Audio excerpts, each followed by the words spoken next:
Bonjour à toutes, bonjour à tous, bienvenue à vous.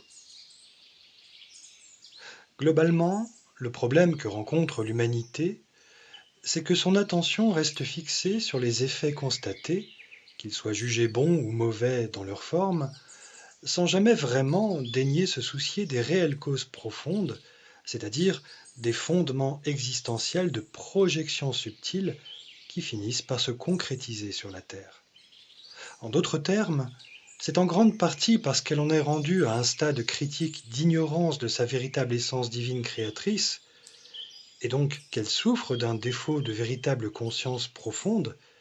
et qu'ainsi elle reste majoritairement subordonnée à des considérations astrales malades dont elle ignore malheureusement la triste réalité et la si tragique influence,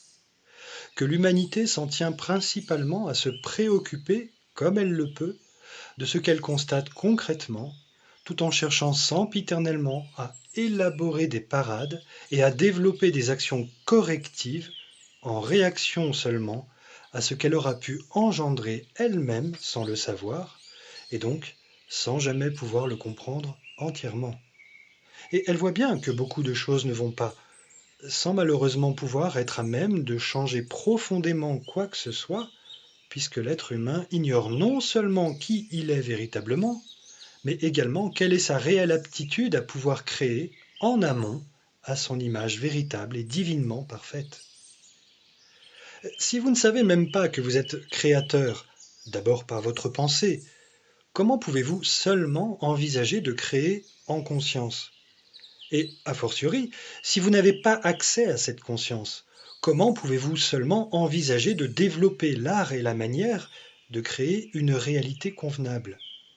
Et je ne parle même pas de la conscience de pouvoir co-créer, ce qui a pour conséquence de démultiplier la puissance de création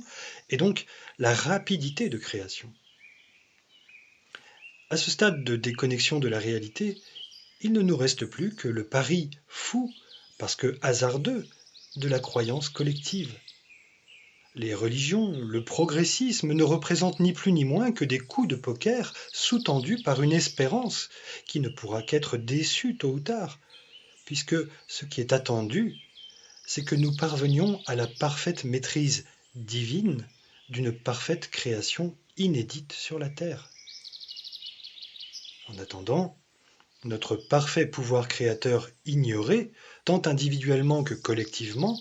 se retrouve détourné par des protagonistes qui sont au fait de ces réalités créatrices, des projections principalement astrales, mais qui ont tout intérêt, pour leur seul avantage, à les garder pour eux. Et cela leur permet en effet de garder la main dans un jeu certes déloyal et détestable, mais qui les nourrit et les divertit avant tout. Ainsi, certains humains, mais pas que,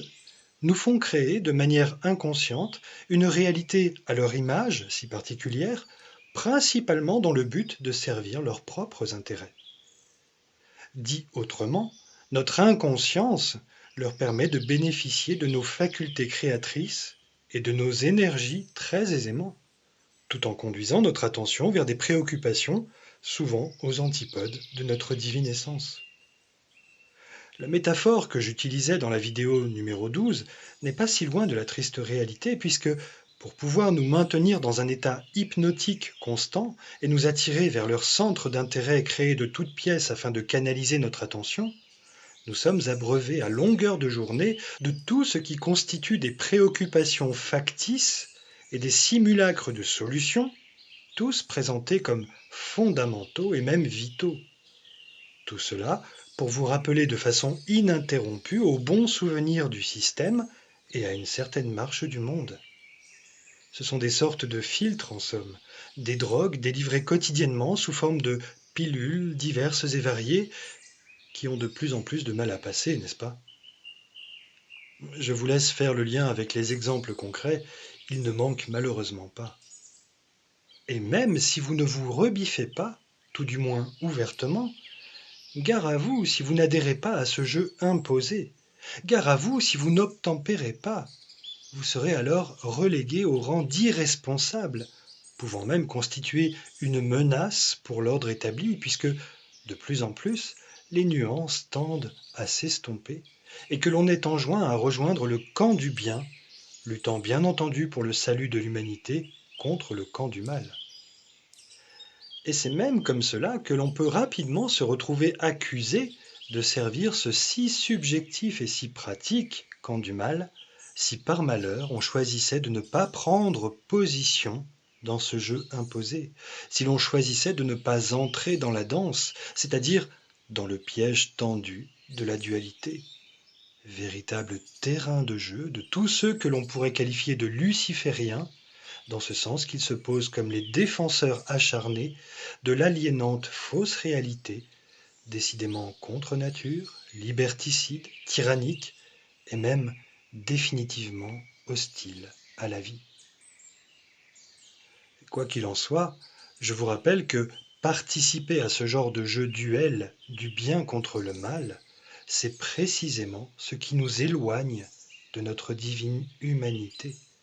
quoi que l'on vous fasse croire pour vous ramener dans les rangs, pour être de bons petits citoyens, voire de bons petits soldats dévoués à des causes finalement plus que douteuses. Car ce n'est certainement pas par ces chemins malsains que le véritable jour de gloire arrivera. À bientôt. Soyez simplement et divinement qui vous êtes véritablement. Prenez grand soin du miracle que vous incarnez, parce qu'en vérité, nous sommes bel et bien des miracles de manifestation. Et c'est d'abord cela que nous devons nous rappeler, tout en nous détournant pour de bon